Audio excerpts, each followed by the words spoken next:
granniopteryx, granniopteryx. She knows the truth, she's linking every link. Hello. Look, this comes with a warning. If you've eaten something within the past half hour or so, wait a little bit before you watch this, because it might start you heaving. Okay, let's just play this little clip here. We're appalled by the public assassination of Jason Arday. The lynching. Lynching. Have you noticed how that word is being used recently? Jason Arday was unable to face the world once his fabricated persona had been exposed as a set of fantasies and bluster. So he took a way out which can be viewed as a tragedy by some and as vengeful spite by others. Whatever his reasons, he chose that path himself. I know some people think he might have had some assistance in ducking out of the consequences of his grandiose inventions, but until we get better information to the contrary, I'm going with the self-harm for now, with the emphasis on the word self, because that's the only information we have right now. And yet the whole business is now being referred to by people like this guy as a lynching. There were other luminaries who spoke at the Trafalgar Square demonstration a few days ago, such people as Ibram Kendi and Diane Abbott. And I've heard sensible things from Diane Abbott, so I have to say I was a little bit surprised. I know she's come out with rubbish as well, but I was a bit surprised. I wasn't at all surprised about Ibram Kendi because race baiting is his bread and butter. But Diane Abbott, yeah, that did surprise me a bit, but leave that on one side. And these two and this guy and many of their surrounding circle are the same people. And this is what really, it was like a gut punch, because I realised they're the same people who refer to the war in Gaza as a genocide. And of course, I don't believe that's a coincidence. In fact, I think it's a planned attack on communications and civilised discourse, and also on freedom of thought as well, because now we can see not only do we have a corrupt academia, willing and even enthusiastic to inflate qualifications of professors who don't deserve those qualifications and don't deserve the honours that should come with such qualifications, but they're cheating students. They are taking money from students and cheating them with a lot of junk. Well, I was going to say junk science, but it's not even science, is it? With a lot of junk, simple junk, in order to satisfy their own luxury beliefs. And to prop up all of this nonsense, we also have an unscrupulous demagoguery seizing their chance to whip up a following with some semantic inflation. Now, I'm sorry about this, but at this point, I have to bring in that little moustache fellow here. If you've seen many of my videos, you'll know he's not a regular on my channel, but things are getting serious now. And I've noticed in this rhetorical escalation we're seeing here, a very similar path to the tactics used by the aforementioned Austrian painter and his government to mesmerize the German people. So I'm going to go back on that. They talk about a war that's going on between Israel and Hamas on the territory of Gaza. And it's a war which, as far as I can make out, the Israelis go to pretty good lengths to try and stop civilian casualties, although I'm quite sure there is much disruption and pain in all of this, as with any war. And the fact that the Egyptian government won't have locked the doors to on the Egyptian border, so they won't allow what I would call genuine refugees, women and children, to leave the territory while the fighting is going on. So that's something else. And people like him, I don't know this guy, so I don't know his opinions. But here, look, this is a shot of the demonstration in Trafalgar Square. And yeah, they took a shot of a black man holding a poster, and I'd like to know who printed all these posters and so quickly. They were all over the place. That sort of thing costs money.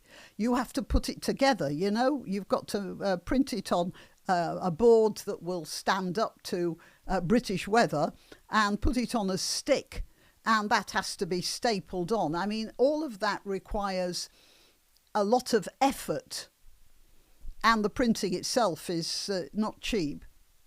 So here's this guy holding something that looks like it came from some sort of a central command.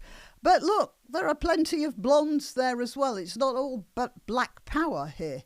So it's not just a lot of discontented black people participating in this con. And you wonder how this has happened. And that's why I went back to the Austrian painter, because he mesmerised the German people. I mean, okay, it wasn't that they needed all that much mesmerising. The seeds were there. But he was telling them what they wanted to hear and magnifying it. When he said the Czechs intended to exterminate Germans, they were ready to believe him. When he redefined aggression as defence, they were all very happy with that. And when he used the word peace, when he meant conquest, they were delighted with that too. So it's not just this fellow here who's talking about the lynching of Jason Arday. It's a whole lot of people who have forgotten the meaning of words. And just like to go back to this Israel-Gaza war being referred to as a genocide, when there are real genocides going on right now in Sudan, in Pakistan, they expelled, I don't know, something like 1 million Afghanis back to Afghanistan. They just made them walk through the hills and deserts back to the Afghani border, where there's nothing there for them at all. You think the Taliban are going to take care of these people? There's so much horror going on, and there are people talking about the Israelis committing genocide because they're defending themselves in a war, and these guys talking about Jason Arday being lynched. It just devalues the whole horror of what lynching actually was, apart from anything else. And when you go back to what happened in Germany in the 1930s, as I said, the rot in German society started when the Nazi Party were stripping words of their real meaning, and until they became nothing more than repeated slogans. And that's exactly what seems to be happening here in the UK. Now, anyone who's been watching my channel for any length of time will know that I sometimes get to be a bit of a stickler about what words mean and punctuation and that sort of thing. I was an English teacher, so obviously that's pretty much a habit. But yeah, I'm not one of those English teachers that value, self-expression over grammar, because in my opinion, if you don't have the rules, you can't express yourself properly. I remember once I was editing a newspaper, and some 15-year-old girl from a local school sent in a passionate and beautiful essay, an article she wanted me to print, and I would have put it in for print as well, except he had some problems. She was talking about knife crime in London, and she said something like, by January, five kids were on a mortuary slab. And I said to her, look, you made it look like all 5 kids were on the same slab. You have to think about what you're saying, be more precise. This is not the only mistake she made. I'm just giving you this one mistake as an example. There were plenty of others. Now, if it had just been that one, I'd have corrected it myself. But the whole item was full of that sort of, sloppiness. And it was a terrible shame. And as I said, I pointed out, like an English teacher would, the various places where there needed to be corrections. And she flatly refused to make those corrections. And she said, look, I know what I mean. You know what it means. So I'm not going to change it. And I didn't print her article. Why would I? I wasn't going to put my editorial name to that. But I knew what had happened to the girl. She'd been told by the teachers who had failed to correct her that self-expression was everything. And basically that's what's going on here.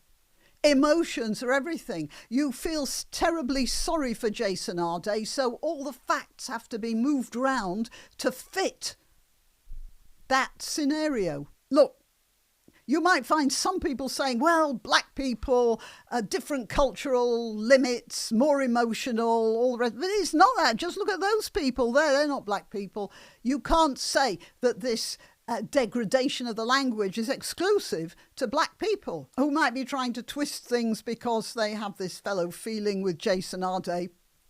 And they might feel like, well, this is terrible. He was a big professor in Cambridge and now he's been brought down. That's personally embarrassing. I mean, that's also a factor, perhaps. But no, it's these guys as well. The whole population has a problem.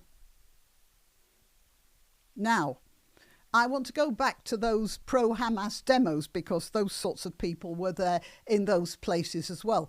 And those pro-Hamas demos which blighted our town centres every week, it turns out they weren't just a one-trick pony. A lot of the middle classes, they probably thought, oh, well, these Hamas things are just something, a fashion, and finally everyone will get bored of that. No, it looks like those demos were a rehearsal. They also had those really well-printed posters. It seems to me that there's some sort of a central command doing this stuff. And those Hamas demos, they were a rehearsal, training a wide section of the population to attack. And at that time, it looked like it was just the Jews they were attacking. But it wasn't just the Jews, was it? It wasn't the Jews at all. It was our entire means of communication. If you can convince people to talk about genocide when there isn't a genocide, when all the evidence says there isn't a genocide, then you can get them to talk about lynching when there wasn't a lynching, when all the evidence shows there wasn't a lynching.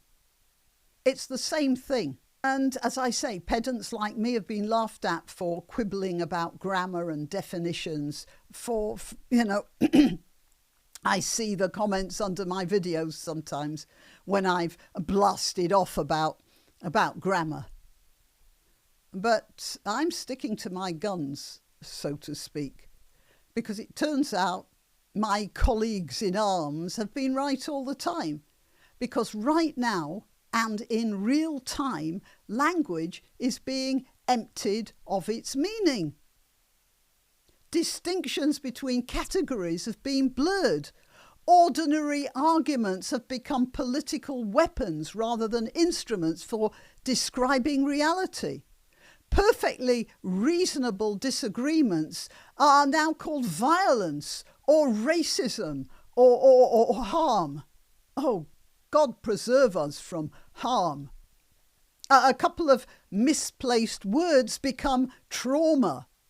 Political views, generally speaking, with which the left disagree, are fascism and white supremacy. You look at any of the videos of Jason Arday's lectures, and white supremacy turns up with monotonous regularity. So I don't believe that Sunday's demo was just another gathering of concerned citizens. It was another nail in the coffin of civilised discourse. It was actually another lynching of the English language. And that's what we were witnessing here with this. And my sincere worry is that we, in the West, I'm not talking just about Britain, because it happened in America, didn't it, a couple of years ago with the George Floyd thing. It's in the West. We have fallen into the grip of something truly evil. And I'm talking about it in the hope that at least some people will be inoculated against it. But there's just no way I'm going to inoculate these people. They have suddenly been struck by the image of the Tower of Babel. At this point, you might say that it's a story which shows God as the bad guy. He saw the people trying to, aim for the stars, and said to his angels or whoever he was talking to, we have to break them up so that they don't become powerful enough to reach us. Something like that. So what he did was, he attacked the language. Suddenly everybody was talking a different language. They couldn't understand each other. And the society fragmented, and the project they had, which was building a tower to the stars, an aspiration that we are still trying to pursue. The project failed. And these guys are doing that work. You see this beautiful building here. That was built by people who understood the language that the other guy was talking. If they didn't understand the language, they wouldn't have been able to build that, all that. And what these people are doing is destroying the language so we don't understand each other anymore. That is an act of evil, and all of these people are complicit.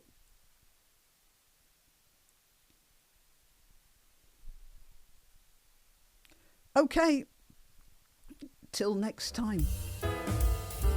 You can help my channel by subscribing and clicking the notification bell. That's quite important. And by sharing if you're so inclined. Links to my other channels and to donation methods are in the description. But the best way you can help is simply by clicking like and notify. Thank you.